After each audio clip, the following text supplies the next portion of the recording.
Chapter 3. Footsteps in the fog. The London night had once again covered the city with a thick blanket of fog. The streets were empty, and only the occasional footsteps of lonely passers-by or the clatter of horse-drawn carriages could be heard. Edward Haynes walked along the cobbled street, lost in his thoughts. The found cloth, Andrew's confession, and Atkins's strange death all formed a vague pattern, but the key element was still missing. As he walked home, he noticed something strange. He was clearly being followed. The footsteps, muffled and irregular at first, gradually became closer. Edward, as if by accident, turned into a narrow alley and stopped in the shadow of a brick wall. A sound came from behind. Someone's heavy footsteps slowed. The detective's heart began to beat faster.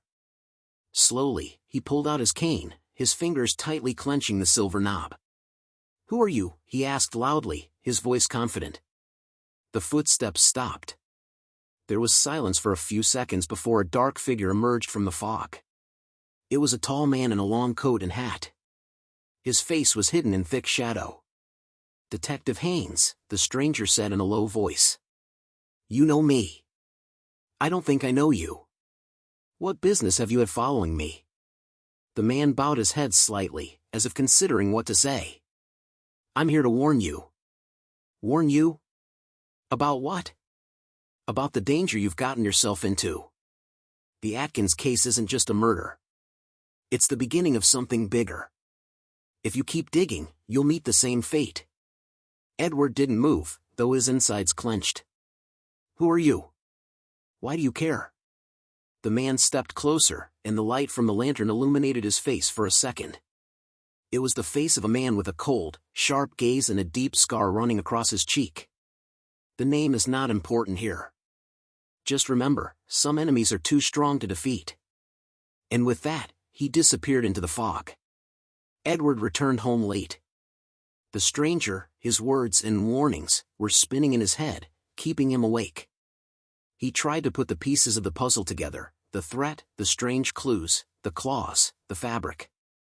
All of this indicated that this matter had deeper roots than he could have imagined.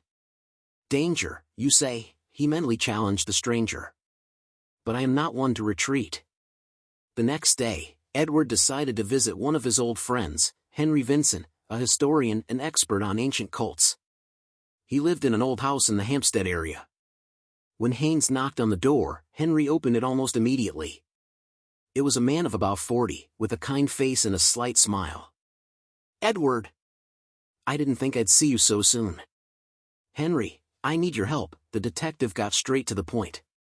They walked into the library, full of old books and scrolls. Edward took his notebook out of his pocket and sketched the outlines of the strange cuts he'd noticed on Atkins' body. "See this? Have you seen anything like this before?"